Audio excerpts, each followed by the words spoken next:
Bonjour tout le monde, j'espère que vous allez bien. Dans quelques heures, Bezrat Hashem, nous allons rentrer dans la fête de Shmini Chag Atzeret, Simchat Torah et c'est en plus Shabbat. Vous savez, toute l'année, en tant que juif, on vit pour la Torah. Toute l'année, on se bat continuellement pour pouvoir accomplir la Torah et les mitzvot. Et Hashem nous a donné l'opportunité, une fois dans l'année, d'exprimer notre amour qu'on a pour la Torah en dansant avec elle. C'est pour ça qu'on a le minhag, tous les Simchat Torah, de sortir tous les sfarim qui sont dans le Haron toute l'année et de danser avec eux au son des chansons Sissou Vesimchou et toutes les chansons qu'on a l'habitude de chanter à Simchat Torah. Cette année, il y a un problème à cause de notre Covid. Ça va être compliqué de danser avec les sfarim. Il y a eu pas mal de restrictions un peu partout dans le monde. On n'a pas le droit de danser avec la Torah, on n'a pas le droit de se passer les sfarim, pas d'enfants à la synagogue, pas de bonbons, pas d'akafot autour de la teva. Ça va être un Simchat Torah qui pourrait être un petit peu assez triste. Vous savez, quand je parlais hier avec mon fils, il m'a dit, mais papa, comment cette année on va faire Simchat Torah? Il y a toujours Simchat Torah cette année? Je lui ai dit, oui, il y a Simchat Torah, pourquoi il n'y a pas? Il m'a dit, mais il n'y a pas de Sefer Torah, il n'y a pas de bonbons, il n'y a pas d'enfants. Il m'a dit, viens, on reporte. Il m'a dit, c'est comme si c'était un Halloween sans bonbons. Je lui ai dit, mon fils, d'abord calme-toi, on ne fête pas Halloween, donc il n'y a pas de bonbons. Il m'a dit, mais il y a pas on va pas danser avec la Torah. Je lui ai dit, c'est vrai. Et là, je te raconte une histoire. Écoutez cette histoire, comment elle est belle. Je l'ai eue la semaine dernière. En 1945, à la fin de la Shoah, les Alliés, ils ont libéré un camp de concentration. Je ne peux pas vous dire le nom du camp de concentration, mais ils ont libéré un camp de concentration. C'est tombé au mois de septembre, qui était le jour de Simchat Torah. Et les survivants, ils ont essayé, tant bien que mal, d'organiser un Simchat Torah dans le camp. Donc, ils ont essayé de chercher des livres. Il n'y avait pas de livres dans le camp, il n'y avait pas de Sefer Torah, il n'y avait pas de Talit. Donc, ils se sont mis autour d'une chaise, ils ont commencé à chanter les chansons de Simchat Torah, mais sans sfarim, sans rien.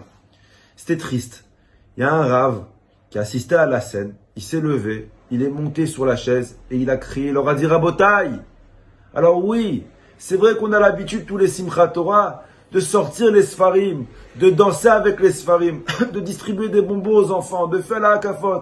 Le rave a dit, mais cette année, on peut pas, parce qu'il n'y a pas de livre, il n'y a pas de Sefer Torah, il n'y a rien. Alors quoi, on va annuler Simchat Torah? Et le Rav leur dit, Chaz v'shalom. Vous savez de ce qu'on a aujourd'hui, encore beaucoup plus kadosh que le Sefer Torah, la chance qu'on a d'avoir. Tout le monde l'a regardé, il dit, mais qu'est-ce qu'on a de plus kadosh que le Sefer Torah? Et le Rav, il s'est retourné sur les quelques enfants survivants de la Shoah. Et le Rav, il leur a dit, on n'a peut-être pas la Torah, mais on a les garants de notre Torah. On a l'avenir de la Torah. Chaque enfant qui est ici, il est plus important que tous les rouleaux de Sifrei Torah qu'il peut y avoir. Alors, Rabotai, je vous donne un conseil. Que chacun y prenne un enfant sur ses épaules. Prenez des enfants sur vous et dansez en l'honneur de la Torah. On n'a peut-être pas la Torah, mais nous avons parmi nous les garants de la Torah. Et on raconte qu'ils ont passé un des plus beaux Simchat Torah, qu'ils ont dansé avec chacun un enfant sur ses épaules. Vous savez, Rabotai, cette histoire, elle nous touche un petit peu à nous tous. Oui, c'est vrai que cette année, il n'y aura peut-être pas de grands Simchat Torah, il n'y aura pas de grands Kiddush, on ne va pas danser comme on a l'habitude avec les Sfarim, et ça va nous manquer. Mais vous savez, Baruch Hashem, on a nos enfants. Chaque enfant qui est aussi Kadosh qu'un Sefer Torah. Cette année, je pense qu'à la maison, chaque parent, on doit l'obligation, la mitzvah, prenez sur vous vos enfants, dansez avec vos enfants, et imaginez-vous que c'est des Sefer Torah, parce que oui, c'est des Sfarim, c'est les garants de notre Torah. Préparez des bonbons demain, préparez des bonbons aujourd'hui et distribuez-les à Simchat Torah comme si qu'ils étaient à la synagogue. Sortez des livres que vous avez, des Chumashim, des Teilim, des Patach Eliyahu, n'importe quel livre que vous avez, et mettez-les autour d'une chaise et faites des rondes, dansez autour. Vous savez, le souvenir que nos enfants, ils auront de ce Simchat Torah, ils resteront gravés dans leur tête et ils le raconteront à leurs enfants et à leurs petits-enfants. Parce que la Simcha de la Torah, elle se résume pas à un livre ou à un Sefer Torah.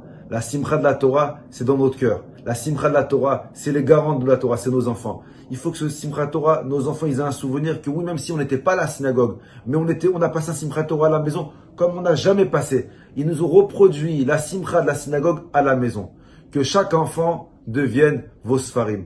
Embrassez vos enfants comme si vous embrassez le Sefer Torah. Protégez-les comme si vous protégez un Sefer Torah.